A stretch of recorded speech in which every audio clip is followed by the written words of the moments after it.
Hi there, Velen from UXCam here.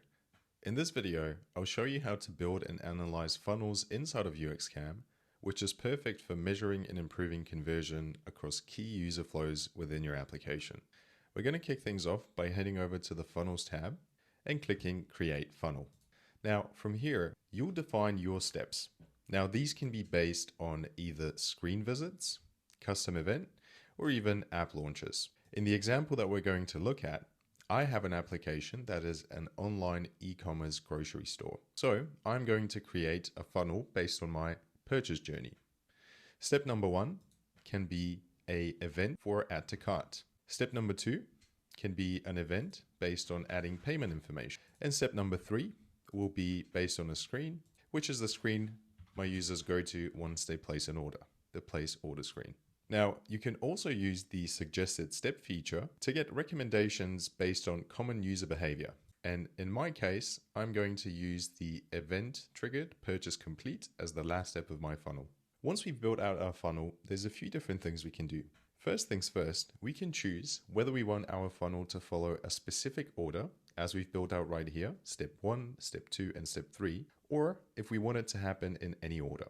Now, it's important to understand that if you have this order selected, you're effectively telling UXCam that step number 2 must happen after step number 1. There could be actions happening between step number 1 and step number 2, but step number 2 is always going to happen after step number 1.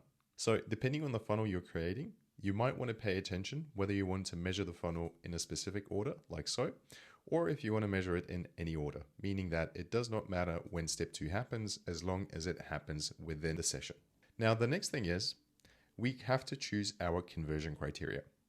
UXCam gives you the option to measure conversion either based on sessions or based on users.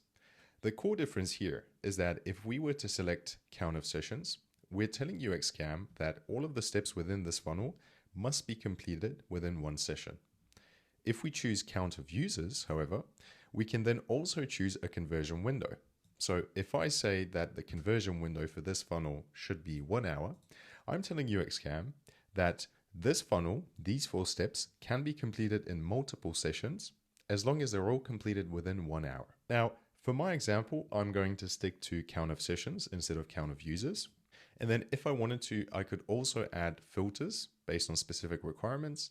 I could add a segment, or I can group my funnel. And I'm going to do so, and I'm going to group it by app version. Now this is going to update my funnel, and it's going to show me the different conversion rates between app versions. As you configure your funnel, you'll see a preview of how many users pass through each step. This helps confirm that you've selected the right criteria.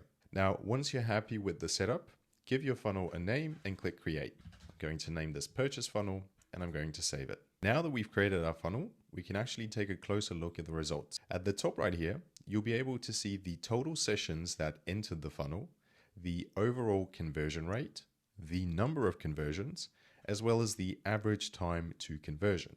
You can also view step-by-step drop-offs and compare performance between different app versions. For example, on step number 2 of my funnel, I can see that app version 1.2 has a better performance. On app version 1.5, I have a 66.6% drop off on that step, whereas on app version 1.2, I have a 60% drop off.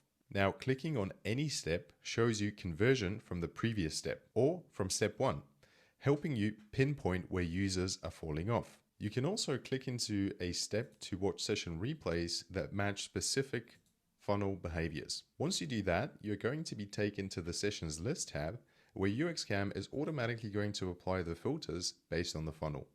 Now, this is one of the best ways to understand the why behind the drop-offs, or if you're reviewing the sessions of conversions, the why behind the conversions. We're back at the funnels page now, and if you scroll down, you'll be able to see a tabular breakdown of your funnel, which is ideal if you prefer data in rows and percentages. Within this view, you can also edit the funnel.